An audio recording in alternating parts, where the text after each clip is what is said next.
Hi students, ఈరోజు BCom 5th sem విద్యార్థులకు advanced accounting subject నందు వాలంటరీ లిక్విడేషన్ ఇచ్ఛాపూర్వక పరిసమాప్తి ఈ చాప్టర్ సంబంధించి ఒక యూనివర్సిటీ క్వశ్చన్ పేపర్ ఎలా సాల్వ్ చేయాలో మీ ముందు ఉంచుతాను. ఇది లేటెస్ట్ క్వశ్చన్ పేపర్. ఇది మొన్న ఇన్స్టెంట్ ఎగ్జామినేషన్కి ఇచ్చినటువంటి క్వశ్చన్ పేపర్.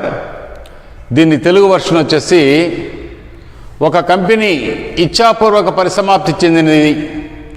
ఈ క్రింది వివరాల నుండి లిక్విడేటర్ తుది ఖాతా నివేదికను తయారు చేయండి.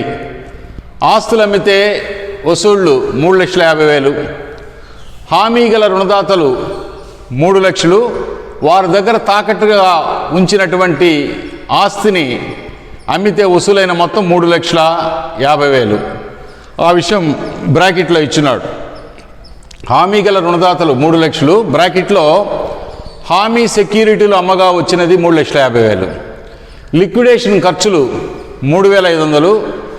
ఆధిక్యపు రుణదాతలు ప్రిఫరెన్షియల్ క్రెడిటార్స్ 90,000. హామీ లేని రుణదాతలు అన్సెక్యూర్డ్ క్రెడిటార్స్ 4,55,000.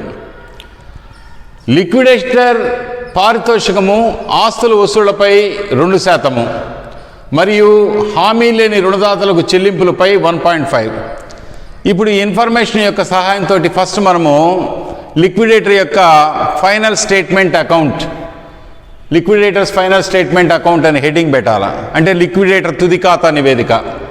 ఇది నగదు ఖాతాని పోలి ఉంటుంది. నగదు ఖాతా స్వరూపం ఇది. రిసిప్ట్స్ వసూళ్లు డెబిట్ వైపున మొత్తము, క్రెడిట్ వైపున పేమెంట్స్ చెల్లింపులు మొత్తము. లెక్కలో అసెట్స్ రియలైజ్డ్ ఆస్తులు అమ్మితే, సంస్థలో ఉండే ఆస్తులు అమ్మితే వసూలైన మొత్తం 3,50,000 ఆస్తులు వసూళ్ళు అని చెప్పి ఇచ్చినాడు. దాన్ని చూపించాం ఫస్ట్. తర్వాత సేల్ ఆన్ సెక్యూరిటీ రియలైజ్డ్ అంటే పూర్తి హామీ రుణదాతలు 3 లక్షలు రుణదాతలు అప్పిస్తే వారి దగ్గర కంపెనీ యొక్క ఒక ఆస్తిని తాకట్టు పెట్టుకొని ఉన్నారు. దాని విలువ 3,50,000. దాన్ని అమ్మితే కూడా లిక్విడేటర్ 3,50,000 వసూలైంది. అంటే పూర్తి హామీ రుణదాతలు దగ్గర ఉన్నటువంటి తాకట్టు విలువను అమ్మితే వసూలైన మొత్తం 3,50,000. సంస్థలో ఉండే ఆస్తులు అమ్మితే వసూలైంది 3,50,000, మొత్తం 7 లక్షలు. ఆ 2 విషయాలు ఇక్కడ మనం చూపించాలి. ఫస్ట్ అసెట్స్ రియలైజ్డ్, సంస్థలో ఉన్న ఆస్తులు అమ్మగా వసూలైన మొత్తం 3,50,000. సేల్ ఆన్ సెక్యూరిటీ రియలైజ్డ్, పూర్తి హామీ రుణదాతల దగ్గర తాకట్లో ఉన్న ఆస్తులు అమ్మితే వసూలైన డబ్బు 3,50,000. మొత్తము లిక్విడేటర్ దగ్గర 7 లక్షల రూపాయల సొమ్ము ఉంది. ఈ 7 లక్షల రూపాయల సొమ్ముని లిక్విడేటర్ వరుస క్రమాన్ని పాటిస్తూ, అంటే ఆధిక్యత క్రమాన్ని పాటిస్తూ, ఆర్డర్ ఆఫ్ ప్రిఫరెన్స్ని పాటిస్తూ ఫస్ట్ ఎవరికి, సెకండ్ ఎవరికి, థర్డ్ ఎవరికి, ఫోర్త్ ఎవరికి అని చెప్పి పేమెంట్స్ ఇవ్వాలి. అందులో ఫస్ట్ పేమెంట్స్ చెల్లింపుల వైపున ఫస్ట్ ఫుల్లీ సెక్యూర్డ్ క్రెడిటార్స్ అంటే పూర్తి హామీ రుణదాతలు. అంటే క్వశ్చన్ పేపర్లో 3 లక్షలు అప్పు ఇచ్చినారు, 3,50,000 తాకట్టు పెట్టినారు కాబట్టి పూర్తి హామీ ఫుల్లీ సెక్యూర్డ్ క్రెడిటార్స్ కాబట్టి ఫస్ట్ పేమెంట్ ఈ ఫుల్లీ సెక్యూర్డ్ క్రెడిటార్స్కి ఇవ్వాలా, పూర్తి హామీ రుణదాతలకి. సెకండ్ వచ్చేసి ఎక్స్పెన్సెస్ అండ్ రెమ్యునరేషన్, ఖర్చులు మరియు పారితోషికం లిక్విడేటర్ సంబంధించి. అందులో క్వశ్చన్ పేపర్లో ఎక్స్పెన్సెస్ ఖర్చులు 3,500 ఇచ్చినాడు, లిక్విడేటర్ యొక్క ఖర్చులు. So expenses 3,500. Remuneration on assets realised, ఆస్తులు అమ్మితే వసూలైనటువంటి డబ్బు 7 లక్షలు ఉంది కాబట్టి ఈ 7 లక్షల మీద 2% అన్నాడు. 2/100 వేస్తే 14,000. కమిషన్ ఆన్ ప్రిఫరెన్షియల్ క్రెడిటార్స్, ఇది లెక్కలో ఆధిక్యపు రుణదాతల మీద కమిషన్ కట్టండి అని చెప్పి మనకు చెప్పలా ఎక్కడ కూడా. క్వశ్చన్ పేపర్ చూడండి, హామీ లేని రుణదాతల చెల్లింపుపై 1.5% అన్నాడు.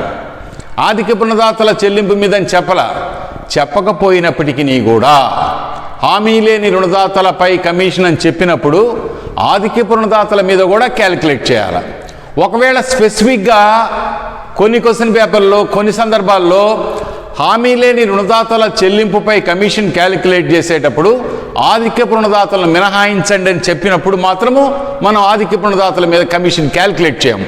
ఇప్పుడు ఈరోజు లెక్కలో ఏమి చెప్పకుండా హామీ లేని రుణదాతలకు చెల్లింపులపై 1.5 అన్నాడు కాబట్టి ఆధిక్యపు రుణదాతల మీద కూడా 1.5 క్యాలిక్యులేట్ చేయాలి. ఆధిక్యపు రుణదాతలు ఎంత ఉన్నారు? 90,000 ఆధిక్యపు రుణదాతలు. సో ఆధిక్యపు రుణదాతలు 90,000 మీద 90,000 into 1.5/100 commission on preferential creditors, ఆధిక్యపు రుణదాతల చెల్లింపుపై కమిషన్ క్యాలిక్యులేట్ చేస్తే 1350. అప్పుడు ఫస్ట్ పూర్తి హామీ రుణదాతలు, తర్వాత ఖర్చులు, లిక్విడేటర్ ఆస్తుల అమ్మగా వసూలైన మొత్తం మీద పారితోషికము, ఆధిక్యపు రుణదాతల చెల్లింపుపై commission. Next the commission on unsecured creditors. USC అంటే అన్సెక్యూర్డ్ క్రెడిటార్స్, అంటే హామీ లేని రుణదాతలపై కమిషన్ ఇవ్వాలి. అయితే స్టూడెంట్ బాగా గుర్తుపెట్టుకోవాల్సినటువంటి ఇంపార్టెంట్ పాయింట్ ఏంటంటే, హామీ లేని రుణదాతలపై కమిషన్ లెక్కించేటప్పుడు ఈ బాక్స్లో ఉన్న 4,303 మనకి ప్రస్తుతం తెలియదు, కాబట్టి దానికి స్థలం వదిలేసేయాల, బ్లాంక్ ఖాళీ స్థలం వదిలేసి అసలు లిక్విడేటర్ దగ్గర అమౌంట్ ఎంత ఉంది, హామీ లేని రుణదాతలకు చెల్లించేదానికి సరిపోతుందా లేదా, సరిపోయితే పర్సంటేజ్ 1.5 అన్నప్పుడు 1.5/100 వేస్తాం. ఒకవేళ లిక్విడేటర్ దగ్గర ఉన్న సొమ్ము హామీ లేని రుణదాతలకు సరిపోని పక్షములో 1.5 అన్నప్పుడు 1.5/101.5 వేయాలి. అంటే 5% అంటే 5/105, 2% అంటే 2/102, 3% అంటే 3/103. డబ్బు చాలన్నప్పుడు ఇప్పుడు డబ్బు సరిపోతుందా లేదా అనేది మనకి ప్రస్తుతం తెలియదు, కాబట్టి దీనికి స్థలం వదిలేసేయాలి. రాసుకోండి, first commission on unsecured creditors, హామీ లేని రుణదాతల చెల్లింపుపై కమిషన్ రాసి పెట్టుకోవచ్చు, కానీ ఆ అమౌంట్ అనేది వర్కింగ్ ఈ విధంగా చేయాలి. అంటే calculation of commission on unsecured creditors, హామీ లేని రుణదాతల చెల్లింపుపై కమిషన్ లెక్కించడం ఎట్లా అంటే, ఫస్ట్ టోటల్ అమౌంట్ రియలైజ్డ్ అంటే లిక్విడేటర్ దగ్గర మొత్తం ఆస్తులు అమ్మితే వసూలైన డబ్బు 7 లక్షలు ఉంది. అందులో నుంచి less up to preferential creditors, ఆధిక్యపు రుణదాతల వరకు చెల్లింపులన్నీ తీసేయాలా. అంటే మనము ఏమేమి తీసేయాలా? 7 లక్షల్లో 3 లక్షలు ఒకటి, 3,500 ఒకటి, 14,000 ఒకటి, 1,350 ఒకటి, తెలిసిన విలువలన్నీ. ఇది మనకి తెలియదు కాబట్టి దీన్ని వదిలేసేయండి.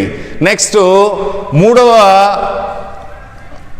ఆర్డర్ ఆఫ్ ప్రిఫరెన్స్ ఆధిక్యపు రుణదాతలు, ప్రిఫరెన్షియల్ క్రెడిటార్స్ 90,000 క్వశ్చన్ పేపర్లు ఇచ్చినాడు కాబట్టి వాళ్ళకి.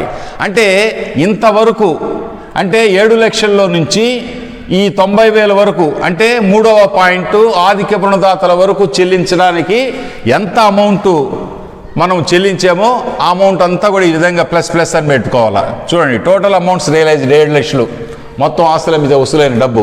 అందులోంచి less up to preferential creditors, ఆధిక్యపు రుణదాతల వరకు చెల్లింపు.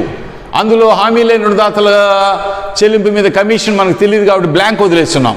దాన్ని మినహాయించి 3 లక్షలు ప్లస్ 3,500, 3 లక్షలు పూర్తి హామీ రుణదాతలు, 3,500 ఖర్చులు, 14,000 ఆస్తుల అమ్మకంపై పారితోషికము, 1,350 ఆధిక్యపు రుణదాతల మీద కమిషను, ప్లస్ 90,000 ఆధిక్యపు రుణదాతలు.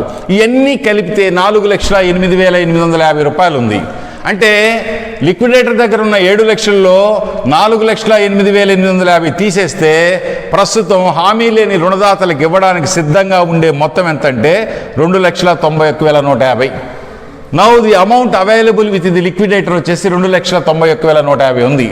మరి ఈ డబ్బు మనము ఈ యొక్క ఆధిక్యపు హామీ లేని రుణదాతలకు ఇవ్వడానికి సరిపోతుందా లేదా చూడాలా. క్వశ్చన్ పేపర్లో హామీ లేని రుణదాతలు ఎంత ఇచ్చినారు? 4,55,000 అన్సెక్యూర్డ్ క్రెడిటార్స్. మరి 4,55,000 ఇవ్వాల్సి ఉంటే మన దగ్గర డబ్బు ఎంత ఉంది? లిక్విడేటర్ దగ్గర 2,91,150 ఉంది. పైపెచ్చు ఈ ఉన్న డబ్బు కూడా హామీ లేని రుణదాతలకు పూర్తిగా చెల్లించవలసినటువంటి పరిస్థితి ఉండదు. ఎందుకంటే లిక్విడేటర్కి ఈ మొత్తంలో 1.5 కమిషన్ కూడా తీసుకోవాలా. కాబట్టి కమిషన్ ఇప్పుడు ఈ 2,91,150 మీద కమిషన్ ఎలా క్యాలిక్యులేట్ చేయాలో చూడండి. 2,91,150 ఇంటూ 1.5 కాబట్టి 1.5 డివైడెడ్ బై 101.5, 1.5/101.5 వేయాలా. క్యాలిక్యులేట్ చేస్తే 4,303 కమిషన్ వచ్చింది. ఎందుకంటే ఈ యొక్క కమిషను ఇందులో దాగి ఉంది. లిక్విడేటరు ఈ యొక్క కమిషను లిక్విడేటర్ దగ్గర ఉండేటువంటి ఈ అమౌంట్లో కలిసి ఉంది కాబట్టి దాన్ని వెలికి తీయాలా. అంటే లిక్విడేటర్ దగ్గర 100 రూపాయలు ఉంటే వాడి కమిషను 1.5, రెండు కలిపితే 101.5. మరి 101.5లో 101.5లో 1.5 కమిషన్ అయితే ఈ మొత్తంలో ఎంత కమిషను అన్నప్పుడు 2,91,150 ఇంటూ 1.5/101.5 అని క్యాలిక్యులేట్ చేస్తే 4,303 రూపాయలు ఇందులో కమిషను వెనక్కి తీసుకుంటాడు లిక్విడేటరు. ఇప్పుడు ఈ కమిషన్ మనం క్యాలిక్యులేట్ చేసిన దాన్ని ఇక్కడ మనం చూపించాలి. ఇందాక స్థలం వదిలేస్తున్నాం కదా 4,303 అని. ఇప్పుడు కమిషన్ ఆన్ అన్సెక్యూర్డ్ క్రెడిటార్స్, హామీ లేని రుణదాతల చెల్లింపుపై కమిషన్ 2,91,150 ఇంటూ 1.5/101.5 అనేసి అమౌంట్ వేయాలి. వేసి ఇప్పుడు లిక్విడేటర్ దగ్గర ఎంత డబ్బు ఉందో చూడాలా. ఇప్పుడు లిక్విడేటర్ దగ్గర ఎంత డబ్బు ఉందంటే, ఇప్పుడు ఇంతకుముందు 2,91,150 ఉండింది లిక్విడేటర్. అంటే లిక్విడేటర్ దగ్గర 2,91,150 ఉంది. అందులో ఈ కమిషన్ 4,303 తీసుకున్నట్లయితే, అంటే 2,91,150లో 4,303 కమిషన్ తీసుకున్నట్లయితే ఇంకా మిగిలినటువంటి 2,86,847 రూపాయలు హామీ లేని రుణదాతలకి చెల్లింపు జరుగుతుంది. ఈ విషయాన్ని ఇక్కడ మనము 4వ ఐటమ్ ఆర్థిక రుణదాతలకు ఇచ్చిన తర్వాత 4వ ఐటమ్ అన్సెక్యూర్డ్ క్రెడిటార్స్, హామీ లేని రుణదాతలు అని చెప్పేసి ఈ 2,86,847 అంటే మనం ఇక్కడ కనుగొన్నటువంటి మొత్తాన్ని లాస్ట్ అమౌంట్గా వీళ్ళకి చూపిస్తాం. అంటే ఈ విధంగా లిక్విడేటరు తాను అమ్మినటువంటి ఆస్తులు అలాగనే పూర్తి హామీ రుణదాతల దగ్గర తాకట్లో ఉండే ఆస్తులన్నీ అమ్మితే వచ్చిన 7 లక్షల అమౌంట్ని వరుస క్రమంలో ఫస్ట్ పూర్తి హామీ రుణదాతలకి, తర్వాత తన ఖర్చులు 3,500, తన ఆస్తుల అమ్మకంపై వసూలైన మొత్తాల మీద పారితోషికము, అలాగనే ఆధిక్య రుణదాతల మీద కమిషను, చెల్లింపు మీద కమిషను, తర్వాత హామీ లేని రుణదాతల చెల్లింపుపై కమిషను ఫస్ట్ మనము ఇక్కడ వేయకుండా బ్లాంక్ వదిలి దాన్ని వర్కింగ్ చేసి ఆ విషయాన్ని మళ్ళా ఈడ వేయాలా. అంటే వాళ్ళకి అమౌంట్ సరిపోతుందా లేదా అనేది చూసుకొని దాని మీద పర్సంటేజ్ ఎలా క్యాలిక్యులేట్ చేయాలో వర్కింగ్లో సవివరంగా తెలియజేస్తున్నాం. ఈ వర్కింగ్ చక్కగా చూసుకోండి. తర్వాత నెక్స్ట్ వచ్చేసి ఆధిక్య రుణదాతలు 90,000, నెక్స్ట్ మిగిలిన డబ్బు అంటే 7 లక్షల్లో ఈ అమౌంట్స్ అన్నీ కూడి తీసేస్తే 3 లక్షలు, 3,500, 14,000, 1,350, తర్వాత 4,303, 90,000 ఇవన్నీ కలిపి 7 లక్షల్లో తీసేస్తే 2,86,847 రూపాయలు ఈ యొక్క అన్సెక్యూర్డ్ క్రెడిటార్స్కి ఇస్తున్నాం. అంటే యాక్చువల్గా వాళ్ళకి 4 లక్షల చిల్లర ఇవ్వాలా, కానీ అమౌంట్ సరిపోలేదు.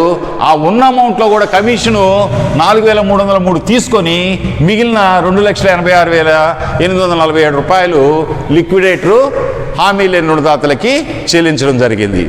ఈ లెక్కని చక్కగా పాయింట్ బై పాయింట్ చదువుకొని సింపుల్ ప్రాబ్లం ప్రతి స్టెప్ చక్కగా అర్థం చేసుకుంటారని ఆశిస్తూ ఈ వీడియో కానీ నచ్చినట్లయితే బెల్ ఐకాన్ బటన్ నొక్కి సబ్స్క్రైబ్ చేసుకోండి.